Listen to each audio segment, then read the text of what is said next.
ไม่ต้องขุดคลองแต่สะเทือนได้ทั้งโลกนี่คือโครงการมูลค่ากว่า1 ล้านล้านบาทที่ถูกวางให้เป็นจุดเปลี่ยนหน้าประวัติศาสตร์ของไทย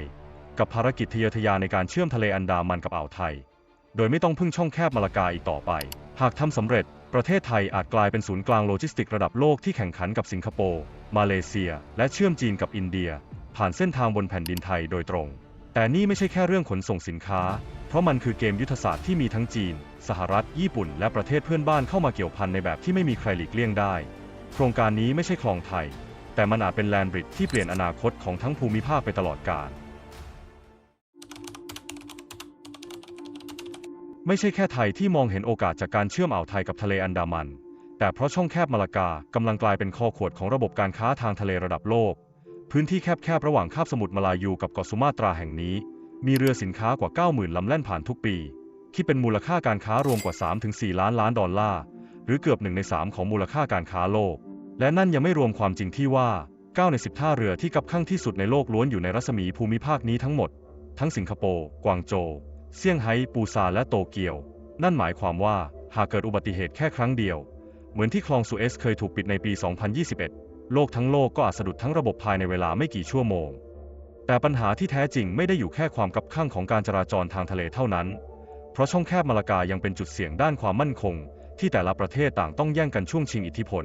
จีนพยายามเสริมฐานทัพในทะเลจีนใต้สหรัฐส่งกองเรือและซ้อมรบร่วมกับพันธมิตรในภูมิภาคเป็นประจำในขณะที่อินเดียก็พยายามขยายบทบาทในมหาสมุทรอินเดียอย่างเงียบๆทั้งหมดนี้ทำให้ช่องแคบมาลากาไม่ใช่แค่ทางผ่านของสินค้าแต่คือจุดยุทธศาสตร์ที่แต่ละชาติมหาอำนาจไม่มีใครยอมกันและสำหรับประเทศเล็กๆอย่างไทยการสร้างเส้นทางใหม่เพื่อลดการพึ่งพาช่องแคบแห่งนี้จึงไม่ใช่แค่เรื่องเศรษฐกิจอีกต่อไปแต่มันคือเรื่องของการวางหมากในเกมโลกแนวคิดในการสร้างทางเชื่อมฝั่งตะวันตกและตะวันออกของคาบสมุทรไทยไม่ใช่เรื่องใหม่โปรเจกต์คลองไทยเคยถูกพูดถึงมาตั้งแต่สมัยอยุธยาและกลับมาเป็นประเด็นใหญ่หลายครั้งในประวัติศาสตร์โดยเฉพาะในยุคสงครามเย็นและยุคที่จีนเริ่มขยายบทบาทในภูมิภาคเอเชียตะวันออกเฉียงใต้มันอาจฟังดูเรียบง่ายสำหรับการขุดคลองผ่านคอคอดกระเพื่อให้เรือเดินทะเลไม่ต้องอ้อมช่องแคบมาลากาอีกต่อไปแต่ในทางปฏิบัติมันกลับเต็มไปด้วยอุปสรรคที่ซับซ้อนเรื่องแรกคือปัญหาด้านความมั่นคงเพราะคลองจะตัดทะลุแผ่นดินไทยทำให้ประเทศถูกแบ่งเป็น2 ฝั่งอย่างชัดเจนซึ่งกระทบต่อความรู้สึกของคนในชาติและสร้างความกังวลว่าจะกระตุ้นความขัดแย้งในพื้นที่ภาคใต้ที่อ่อนไหวอยู่แล้ว2คือปัญหาด้านสิ่งแวดล้อมและการเวรคืนที่ดินซึ่งต้องโยกย้ายประชาชนกว่า 60,000 คนและกระทบพื้นที่ชายฝั่งทั้ง2 ฝั่งแบบไม่สามารถย้อนกลับได้3คือเรื่องเงินทุนเพราะโครงการนี้ต้องใช้งบประมาณกว่า 28,000 ล้านดอลลาร์หรือประมาณ1 ล้านล้านบาทและหากไม่มีนักลงทุนหลักที่รับความเสี่ยงได้ก็แทบเป็นไปไม่ได้ที่รัฐบาลไทยจะเดินหน้าโครงการนี้เองสุดท้ายจีนซึ่งเคยแสดงความสนใจจะลงทุนในคลองไทยก็เบนเข็มไปใช้เส้นทางอื่นเช่นโครงการไชน่าปากีสถานอีโคโนมิกคอริดอร์ที่เชื่อมมหาสมุทรอินเดียกับจีนอยู่แล้วเมื่อคลองไทยเริ่มเลือนหายจากแผนพัฒนาแห่งชาติสิ่งที่ถูกหยิบขึ้นมาแทนที่ก็คือแลนด์บริดจ์ถึงมันจะไม่ได้ยิ่งใหญ่เหมือนการขุดคลองแต่ในมุมยุทธศาสตร์มันอาจกลายเป็นทางเลือกที่ได้มากกว่าแต่เสี่ยงน้อยกว่าในเวลาเดียวกันเมื่อคลองไทยถูกพับเก็บเข้าลิ้นชักรัฐบาลไทยจึงหันมาเลือกแนวทางใหม่ที่ไม่ต้องขุดทะลุแผ่นดินของตัวเองแต่ยังคงบรรลุเป้าหมายเดียวกันโครงการนั้นคือแลนด์บริดจ์หรือสะพานบกที่จะเชื่อมการขนส่งระหว่าง2 ฝั่งทะเลผ่านระบบโลจิสติกสมัยใหม่พื้นที่โครงการอยู่ระหว่างจังหวัดชุมพรฝั่งอ่าวไทยและจังหวัดระนองฝั่งอันดามันซึ่งเป็นจุดที่แผ่นดินแคบที่สุดของไทยโดยมีระยะทางระหว่างชายฝั่งเพียง90 กิโลเมตรเส้นทางนี้ถูกเลือกเพราะมีสภาพภูมิประเทศเอื้ออำนวยและอยู่ใกล้กับจุดตัดของเส้นทางเดินเรือระหว่างมหาสมุทรอินเดียกับแปซิฟิกโครงสร้างหลักของแลนด์บริดจ์จะประกอบด้วยท่าเรือน้ำลึกขนาดใหญ่2 แห่งที่ออกแบบมาเพื่อรองรับเรือขนส่งสินค้าระหว่างประเทศระดับโพสต์ปานาแมกหรือเรือขนาดใหญ่ระดับโลกที่มีขนาดเกินกว่าที่คลองปานามาในอดีตจะรองรับได้จากนั้นสินค้าจะถูกลำเลียงผ่านระบบทางด่วนและรถไฟรางคู่ที่เชื่อมระหว่างฝั่งอ่าวไทยกับฝั่งอันดามันอย่างรวดเร็วขณะเดียวกันยังมีการวางแผนสร้างท่อขนส่งน้ำมันและก๊าซเพื่อรองรับสินค้าโภคภัณฑ์ขนาดใหญ่และช่วยลดความเสี่ยงจากอุบัติเหตุทางทะเลในระยะยาวทั้งหมดนี้อยู่ภายใต้กรอบงบประมาณรวมราว1 ล้านล้านบาทหรือประมาณ 28,000 ล้านดอลลาร์สหรัฐซึ่งเทียบเท่ากับต้นทุนของโครงการคลองไทยในอดีตโดยรัฐบาลคาดว่าโครงการนี้จะสามารถสร้างงานได้ถึง 280,000 ตำแหน่งและเพิ่มรายได้ให้ภาคใต้แบบก้าวกระโดดแผนการดำเนินงานของโครงการแลนด์บริดจ์ถูกแบ่งออกเป็นหลายช่วงสำคัญโดยเริ่มจากช่วงปี 2024 ถึง 2025 ซึ่งเป็นระยะของการศึกษาความเป็นไปได้เชิงเทคนิคเศรษฐกิจและสิ่งแวดล้อม รวมถึงการเดินสายโรดโชว์เพื่อดึงดูดนักลงทุนจากหลายประเทศเช่นจีนญี่ปุ่นสหรัฐอเมริกาและกลุ่มประเทศอาหรับจากนั้นในปี 2026 รัฐบาลไทยมีแผนจะเปิดรับข้อเสนอการลงทุนจากภาคเอกชนทั้งในและต่างประเทศเพื่อเข้าสู่ขั้นตอนของการพัฒนาอย่างเป็นรูปธรรมและช่วงปี 2027 ถึง 2030 จะเป็นระยะของการก่อสร้างโครงสร้างพื้นฐานหลักได้แก่ท่าเรือน้ำลึกระบบรางและโครงข่ายโลจิสติกอื่นๆและหากทุกอย่างเป็นไปตามแผนแลนด์บริดจ์จะแล้วเสร็จสมบูรณ์และเปิดให้บริการเต็มรูปแบบภายในปี 2039 สิ่งที่ทำให้แลนด์บริดจ์แตกต่างจากโครงการในอดีตก็คือมันไม่ใช่แค่เส้นทางลัดแต่คือการวางรากฐานระบบโลจิสติกระดับภูมิภาคที่เชื่อมโยงทั้งฝั่งอินเดียกับแปซิฟิกและหากมองในระดับโลกมันอาจกลายเป็นหนึ่งในทางเลือกที่เปลี่ยนเกมของการขนส่งสินค้าในศตวรรษที่ 21 แม้โครงการแลนด์บริดจ์จะตั้งอยู่ในประเทศไทยแต่ผลกระทบของมันกลับขยายออกไปไกลเกินกว่าชายแดนของประเทศเพราะถ้ามองให้ลึกนี่คือการรื้อแผนที่โลจิสติกของโลกและอาจเขย่าบทบาทของประเทศเพื่อนบ้านอย่างสิงคโปร์และมาเลเซียในทันที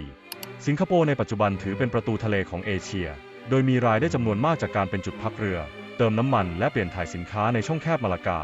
แต่หากเรือสินค้าขนาดใหญ่สามารถเทียบท่าที่ชุมพรระนองและสามารถใช้แลนด์บริดจ์เป็นเส้นทางขนส่งได้ทันทีรายได้มหาศาลบางส่วนอาจเปลี่ยนเส้นทางเข้าสู่ไทยแทนประเทศจีนเองก็จับตาโครงการนี้อย่างใกล้ชิดเพราะกว่า 60% ของสินค้านำเข้าและส่งออกทางทะเลของจีนยังคงต้องผ่านช่องแคบมาลากาและนั่นทำให้จีนเปราะบางอย่างมากหากมีเหตุไม่สงบเกิดขึ้นในจุดคอขวดนั้นแลนด์บริดจ์จึงถูกมองว่าเป็นทางหนีทางรอดทางเศรษฐกิจของจีนอีกทางโดยไม่ต้องพึ่งเส้นทางผ่านอินโดนีเซียหรือช่องแคบที่อยู่ภายใต้อิทธิพลของสหรัฐขณะเดียวกันสหรัฐอเมริกาและอินเดียซึ่งมีบทบาทในภูมิภาคก็เริ่มจับตามองโครงการนี้อย่างรอบคอบ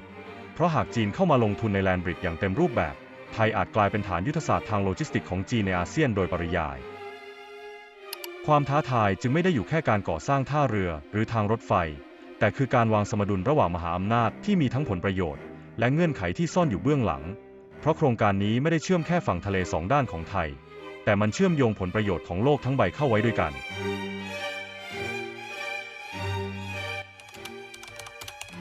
แม้แลนด์บริดจ์จะถูกวางให้เป็นโครงการยุทธศาสตร์ระดับชาติแต่ก็ใช่ว่าทุกฝ่ายจะเห็นพ้องต้องกันหนึ่งในคำถามใหญ่ที่ยังคงค้างอยู่คือโครงการนี้จะเกิดขึ้นจริงหรือไม่เพราะแม้รัฐจะเดินหน้าเต็มที่ทั้งโรดโชว์เจรจานักลงทุนและตั้งเป้าก่อสร้างในปี 2026 แต่ในทางปฏิบัติยังมีปัจจัยเสี่ยงหลายด้านที่อาจกลายเป็นอุปสรรคใหญ่เรื่องแรกคือการเวรคืนที่ดินและผลกระทบต่อชุมชนพื้นที่ก่อสร้างทั้งในชุมพรและระนองยังเป็นพื้นที่เกษตรกรรมและชุมชนชายฝั่งจำนวนมากหากไม่มีการสื่อสารและออกแบบนโยบายรองรับอย่างเป็นธรรมโครงการอาจต้องเผชิญแรงต้านที่ยืดเยื้อซึ่งเราเคยเห็นตัวอย่างมาแล้วในหลายเมกะโปรเจกต์ทั่วโลกเรื่องต่อมาคือความโปร่งใสในการจัดการโครงการด้วยงบประมาณระดับล้านบาทความกังวลเรื่องการจัดซื้อจัดจ้างการทุจริตหรือการเอื้อประโยชน์ต่อเอกชนบางกลุ่มย่อมเป็นประเด็นที่ประชาชนจับตามองอย่างใกล้ชิดหากไม่มีระบบตรวจสอบที่ชัดเจนโครงการอาจสูญเสียความชอบธรรมก่อนเริ่มจริงแต่ในอีกด้านโครงการนี้ก็เปิดโอกาสให้ไทยปลดล็อกภาคใต้จากการเป็นเพียงพื้นที่ชายขอบทางเศรษฐกิจหากเดินหน้าอย่างมีธรรมาภิบาลแลนด์บริดจ์อาจกลายเป็นโครงสร้างพื้นฐานที่ยกระดับประเทศไปสู่จุดเปลี่ยนของศตวรรษใหม่ได้จริงในอดีตไทยเคยฝันถึงคลองที่เชื่อมสองฝั่งทะเลแต่ในวันนี้เรากำลังสร้างสะพานบกที่เชื่อมฝันนั้นเข้ากับข้อเท็จจริงบนพื้นดินจริงแลนด์บริดจ์อาจไม่ใช่โครงการที่ยิ่งใหญ่ที่สุดในแง่ของโครงสร้างแต่มันคือเดิมพันครั้งใหญ่ที่อาจเปลี่ยนบทบาทของประเทศไทยในระบบเศรษฐกิจโลกไปตลอดกาลหากเดินหน้าได้จริงไทยจะไม่ใช่แค่จุดผ่านในเส้นทางการค้าแต่จะกลายเป็นจุดเชื่อมที่เชื่อมอินเดียกับจีนตะวันตกกับตะวันออกผ่านแผ่นดินของเราแต่ในอีกด้านเส้นทางนี้ก็ยังเต็มไปด้วยคำถามทั้งเรื่องความคุ้มค่าผลกระทบและสมดุลของอำนาจที่ซ่อนอยู่เบื้องหลังเพราะแลนด์บริดจ์ไม่ใช่แค่โครงการโลจิสติกแต่มันคือหมากตัวหนึ่งในเกมยุทธศาสตร์โลกคำถามจึงไม่ใช่แค่ว่าเราจะสร้างหรือไม่แต่คือเราจะเดินเกมนี้อย่างไรให้ประเทศได้มากที่สุดโดยไม่เสียอะไรไปเกินจำเป็น